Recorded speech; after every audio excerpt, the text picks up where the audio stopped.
dear student, welcome to the 11th lecture from CBSE Class 12 Chemistry Solid State, brought to you by Reaction Tube by Shangumitra Chakravarti. So let's start with the today's class. In today's class, पहले हम एक review ले लेते हैं जो last class में हमने पढ़ा था. लास्ट क्लास में एक्चुअली हमने कुछ इंपॉर्टेंट फॉर्मूलाज डिराइव किया था.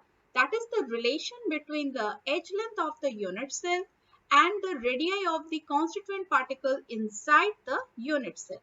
तो उसका ये जनरलाइज्ड मैंने फॉर्मूलाज लिख दिया है. प्रिमिटिव यूनिट सेल का formula A is equals to 2R. FCC में वही रिलेशन हो जाता है A is equals to 2 root 2R और BCC में वो रिलेशन हो जाता है A is equals to 4R by root 3. Now few important points that need to be remembered is that packing efficiency in a primitive unit cell is 52.4%. वही void कितना हो जाता है 47.6%. Similarly, अगर हम HCC की बात करें जो कि पैकिंग एफिशिएंसी CCP के लिए और HCP के लिए सेम है, that is 74%. तो void कितना होता है 26%. And next is BCC जिसमें पैकिंग एफिशिएंसी 68% है और void है 32%. So after seeing this point, I can conclude that packing efficiency of FCC is highest among all the unit cell that we have learned till now. So let's start with the today's topic. So before starting today's topic, अगर आपको ये अच्छा लग रहा है, ये content आपके study में हेल्पफुल है, तो जरूर लाइक कीजिए, सब्सक्राइब कीजिए, बेल बटन को हिट कीजिए ताकि मेरे अपकमिंग वीडियोस की नोटिफिकेशन आपको मिलती रहे. साथ ही साथ इस टॉपिक को आगे कंटिन्यू करने से पहले प्रीवियस लेक्चर्स को जरूर देख लीजिए. उसके लिए आई नोटिफिकेशन को क्लिक कीजिए, वहां आपको पूरा प्लेलिस्ट मिल जाएगा, नहीं तो डिस्क्रिप्शन बॉक्स में भी लिंक्स प्रोवाइडेड है. So let's start with the topic. देखिए हमारा यूनिट सेल भी रेडी है डेंसिटी निकालने के लिए. तो डेंसिटी का फॉर्मूला है mass of unit cell divided by volume of unit cell. Mass कैसे निकलेगा? इस यूनिट सेल में जितने भी एटम्स होंगे उसके मास निकालने के. अब इस यूनिट सेल में कितने एटम्स होंगे वो पता चलता है कि मेरा यूनिट सेल कैसा है, and that is denoted by Z multiplied by the mass of atom. और एज लेंथ A है, क्योंकि ये क्यूबिक है, सारे एज लेंथ सेम है, तो उसका क्यूब हो जाएगा volume. And the important thing is that density का जो यूनिट होता है वो ग्राम पर सेंटीमीटर क्यूब होता है. तो मेरा एज लेंथ क्या होना चाहिए सेंटीमीटर में. इन केस अगर वो पिकोमीटर में दिया है तो हमें कन्वर्ट करना आना चाहिए. 1 picometre is equal to 10 to the power minus 10 centimetre. So now let's calculate density. So density का फॉर्मूला ये हो गया, rho is equals to density mass of number of atoms divided by the volume of the unit cell, that is A cube. अब ये mass of the atoms कैसे निकालेंगे? मोल concept को एक बार रिवाइज करते हैं. मोल कंसेप्ट क्या कहता है? अगर मेरे पास किसी भी एलिमेंट का 1 मोल है, if I have 1 mole of any element, तो how many number of atom I have, that is Avogadro number. और उसका मास क्या कहलाता है? मोलर मास या फिर एटॉमिक मास. तो एवोगैड्रो नंबर ऑफ एटम्स का मास अगर मोलर मास है तो एक एटम, हमें तो एक ही एटम का चाहिए ना मास, जिसको हम मल्टीप्लाई करेंगे उस यूनिट सेल के कैटेगरी के साथ. इससे हमें यूनिट सेल में टोटल एटम्स का मास मिल जाएगा. तो एक एटम का मास क्या होगा? Molar mass divided bye Avogadro number. और यही चीज हम यहाँ सब्स्टिट्यूट कर देते हैं तो क्या हो जाएगा? Rho is equals to Z into mass divided by A cube into Avogadro number. And this is my generalized formula for calculating density of a unit cell. अब इसी के बेसिस पे कुछ प्रॉब्लम्स सॉल्व करते हैं आज. So let's practice some problems. So let's start with this first question. ये हमारा previous year questions में counted है. So I can say that this is my PYQs जो यहाँ पे हम डिस्कस करेंगे. तो solution लिख देते हैं. Now start reading the question. The unit cell of an element of atomic mass is 108 U. यानी कि मेरा मास कितना दिया हुआ है 108. डेंसिटी कितनी दी हुई है 10.5 gram per centimeter cube. And edge length, that is A, is given 409 picometer. So you have to convert it into centimeter. 10 to the power minus 10. ये हो गया मेरा सेंटीमीटर. पूछा क्या है, find the type of unit cell. अब unit cell के types क्या होते हैं, या तो वो एफसीसी होगा, बीसीसी होगा, या फिर प्रिमिटिव या फिर सिंपल क्यूबिक यूनिट सेल होगा. यानी हमें क्या कैलकुलेट करने बोला है, Z. So let's start with the formula. Density का फॉर्मूला पहले लिखते हैं क्योंकि Z का कोई डायरेक्ट फॉर्मूला नहीं होता है. तो डेंसिटी का फॉर्मूला होता है Z into mass divided by a cube into Avogadro's number. So I need to calculate Z. तो Z का जनरल फॉर्मूला निकाल लेते हैं. Density, this is my rho, into a cube and then Avogadro number and divided by mass. अब इसमें क्या है, इसके वैल्यूज जो भी हैं उसको पुट ऑन करते हैं. अब मेरा एज लेंथ क्या था, 409. अब पिकोमीटर से हमने इसे सेंटीमीटर में कन्वर्ट कर लिया, फिर इसका क्यूब कर लिया. फिर density was 10.5 and Avogadro number was 6.023 10 to the power 23 and that is divided by 108. तो Z का approx value कितना आ रहा है, 4. So from here I can see that Z is equals to 4. That means the packing is cubic close pack or CCP. Okay. So next problem. देखते हैं क्या है next problem. X-ray diffraction study shows that copper crystallizes in FCC. चलिए start करते हैं यहीं से कि मेरा Z क्या है, FCC. यानी number of atoms कितने होंगे in a unit cell, 4. With the edge length, ये रहा मेरा edge length A. चलिए यहाँ पे सेंटीमीटर में दिया हुआ है तो कन्वर्ट करने की शायद से जरूरत ना पड़े. एक बार लेट चेक कर लेते हैं. In separate experiment copper is determined to have a density of, चलिए डेंसिटी कितना दिया हुआ है, 8.92 ग्राम पर centimetre cube.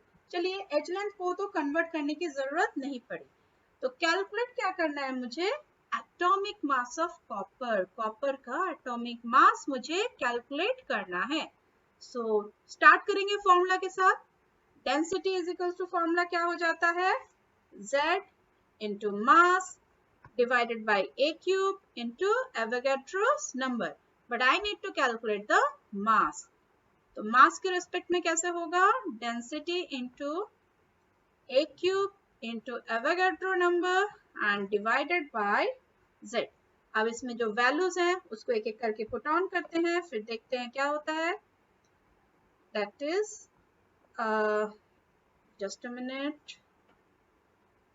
Mass is equals to क्या हो जाएगा, डेंसिटी मेरा कितना है 8.92 और एच लेंथ क्या था 3.608 into 10 to the power minus 8 cube whole cube into Avogadro number, वो भी लिख देते हैं यहाँ पे 10 to the power 23 और Z मेरा क्या है 4.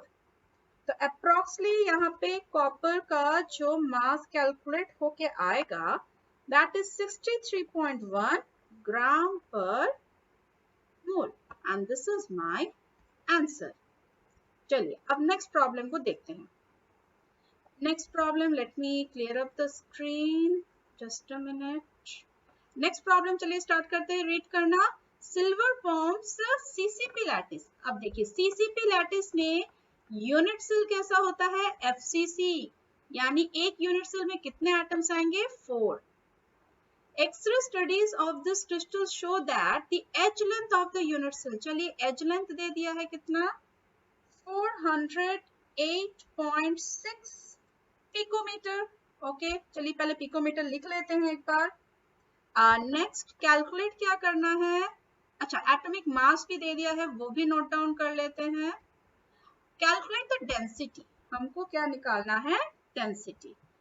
ओके डेंसिटी का यूनिट किसमें होगा, ग्राम पर सेंटीमीटर क्यूब, राइट. हमें डेंसिटी निकालनी है, उसका यूनिट किसमें होगा, ग्राम पर सेंटीमीटर क्यूब, यानी कि एज लेंथ हमें कन्वर्ट करना पड़ेगा। 408.6 into 10 to the power -10 centimetre में कन्वर्ट कर लिया ना। अब इसका जनरल फॉर्मूला क्या होगा, density is equals to z into mass and that is divided by a cube into Avogadro's number।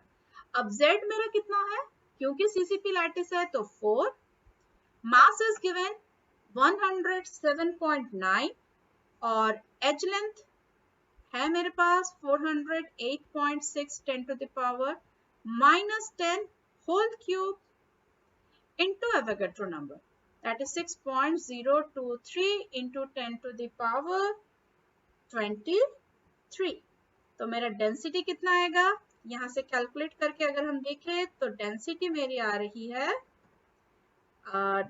एक मिनट, डेंसिटी मेरी आ रही है 10.5 ग्राम पर सेंटीमीटर क्यूब।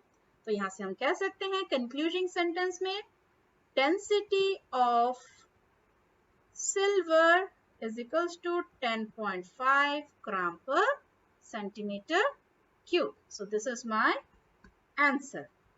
चलिए अब नेक्स्ट प्रॉब्लम्स को देखते हैं। नेक्स्ट प्रॉब्लम में क्या है, नेक्स्ट प्रॉब्लम देखिए, ये नंबर ब्लू से दिया हुआ है, इट मीन्स कि ये मैंने एनसीईआरटी से ये प्रॉब्लम्स लिए हैं। सिल्वर क्रिस्टलाइजेस इन FCC लैटिस। चलिए सॉल्यूशन स्टार्ट करते हैं। Z इज इक्वल्स टू क्या होगा, 4y। The silver crystallizes with a unit cell of type FCC और FCC में 4 atoms होते हैं।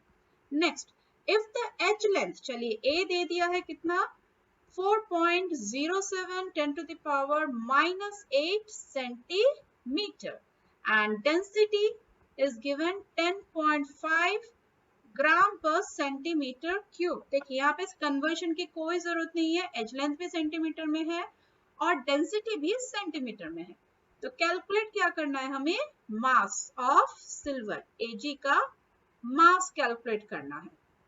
तो फॉर्मूला वही, that is density is equal to Z into atomic mass divided by A cube into Avogadro's number. तो यहां से मुझे एटॉमिक मास ही निकालना है, तो एटॉमिक मास इक्वल टू क्या हो जाएगा, density into A cube into Avogadro number by Z। अब इसमें हम एक एक करके वैल्यूज पुट करते हैं, तो क्या हो जाएगा, 10.5 मेरी डेंसिटी है और A की वैल्यू कितनी है, 4.07 10 to the power -8। हमें कन्वर्ट करने की जरूरत नहीं पड़ी क्योंकि ये सेंटीमीटर में ही था। 6.023 into 10 to the power 23 ये एवोगाड्रो की वैल्यू है और क्योंकि मेरा यूनिट सेल FCC है तो 4। तो यहाँ से atomic mass of copper, sorry copper नहीं, Ag सिल्वर का कितना आ रहा है, 107.12 ग्राम पर मोल। So this is the solution। Next problem, next problem में क्या दिया हुआ है, एक cubic solid is made up of 2 elements P and Q। ठीक है, 2 एलिमेंट से बना है, एक है P, दूसरा है Q। P और Q जैसे बना हुआ है। Atoms of Q are at the corner. चलिए आगे पढ़ने से पहले हम एटम्स कहाँ पे है, Q वाले कॉर्नर पे, Q at corners. Q corner पे है तो इसकी ऑक्यूपेंसी क्या होगी, 8 into 1/8 is equals to 1 and P at the body center। P कहाँ पे है, at body center। तो इसका कितना पार्टिसिपेशन होगा, completely 1। तो फॉर्मूला क्या होगा, Q is to P 1 is to 1 या फिर PQ is the formula। Now the question is, what are the coordination of number of P and Q?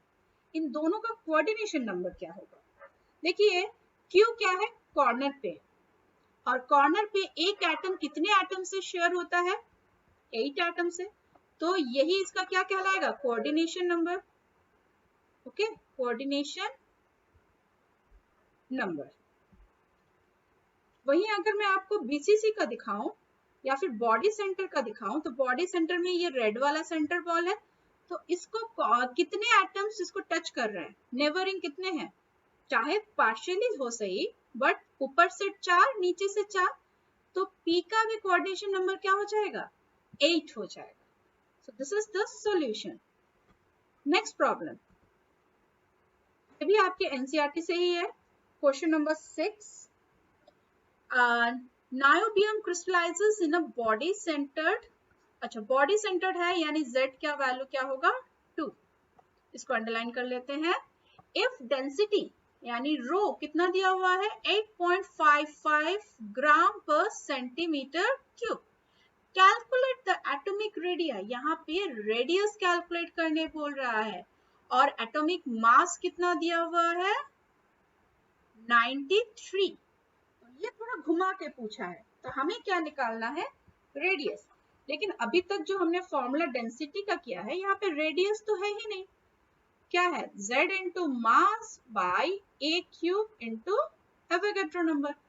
तो अगर हम a का वैल्यू निकाल लेते हैं, तो a और r का रिलेशन अभी हमने देखा बीसीसी का होता है, वहां से निकाल सकते हैं.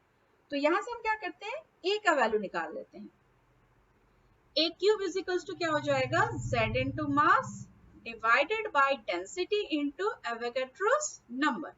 तो z मेरा कितना है, 2, मास मेरा कितना है, 93, डेंसिटी है मेरा 8.55 and Avogadro is as usual 10 to the power 23. फिर इसका क्या करेंगे, क्यूब रूट. तो क्यूब रूट करने के बाद a का वैल्यू मेरा कितना आएगा, approximately 3.3 into 10 to the power -8 centimetre. Okay, अब देखिए बीसीसी में क्या रिलेशन होता है, बीसीसी में एटॉमिक रेडियाई के साथ क्या रिलेशन होता है एज लेंथ का, r is equals to √3/4a. a अभी अभी हमने निकाला, r फिर निकल जाएगा. So r is equals to √3/4 into 3.3 into 10 to the power -8. क्योंकि डेंसिटी सेंटीमीटर में था, तो रेडियाई भी सेंटीमीटर में होगा.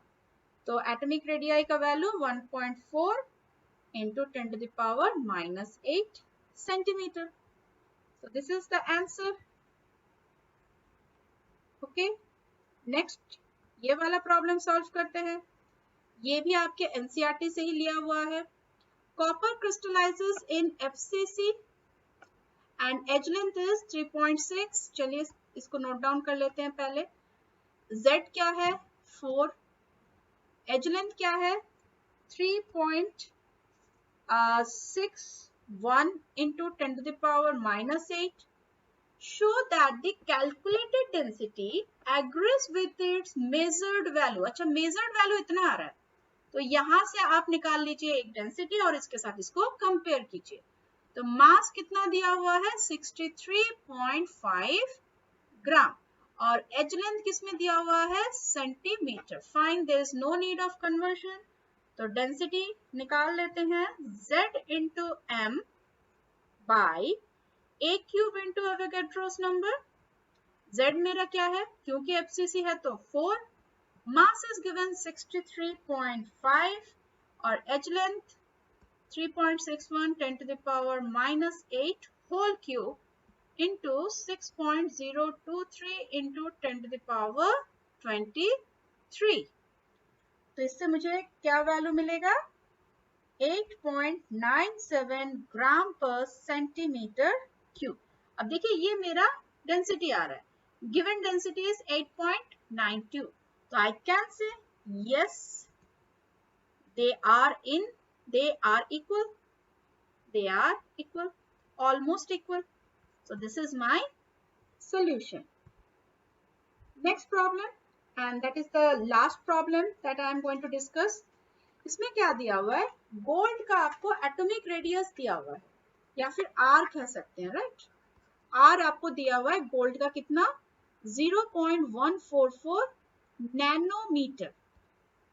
It crystallises in F centred unit cell, यानी Z कितना दिया हुआ है 4। आपको क्या निकालना है, length of the side of the cell यानी एज लेंथ, ए निकालना है। तो एफसीसी में ए और आर का क्या रिलेशन होता है, a is equals to 2√2r, इसलिए मैंने इस सेशन के स्टार्टिंग में आपको रिवाइज करवाया था। तो 2√2 r कितना है मेरा 0.144, तो रिजल्ट क्या होगा 0.407 नैनोमीटर। तो ये हो गया मेरा length of unit cell. So here we have done revision of the concept that we have learned in previous lecture. So if you like it, तो लाइक जरूर कीजिए इस वीडियो को, सब्सक्राइब कीजिए, बेल बटन को हिट कीजिए ताकि मेरे अपकमिंग वीडियोस की नोटिफिकेशन आपको मिलती रहे। और प्रीवियस लेक्चर्स के लिए आई बटन को जरूर क्लिक कीजिए, वहां आपको पूरा प्लेलिस्ट मिल जाएगा और साथ ही डिस्क्रिप्शन में भी मिल जाएगा, वहां मेरा ईमेल एड्रेस भी है। If you have any doubt you can mail me. Thank you very much for watching Reaction Tube by Sanghamitra Chakravarti. Bye.